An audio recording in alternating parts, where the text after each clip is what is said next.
Hi there guys, my name is Marcus, I'm one of the mixologists here at TT London. One of the amazing cocktails that we make on our mixology class is the El Diablo. It uses Cazadores tequila, and here's Kay, he's going to show you how we make it.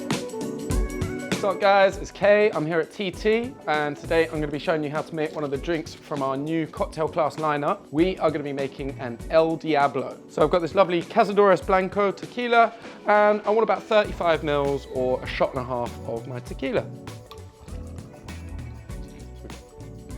Right, next thing going into our El Diablo is going to be some Crème de Cassis, and I want about 15 mils or just over half a shot of my Cassis.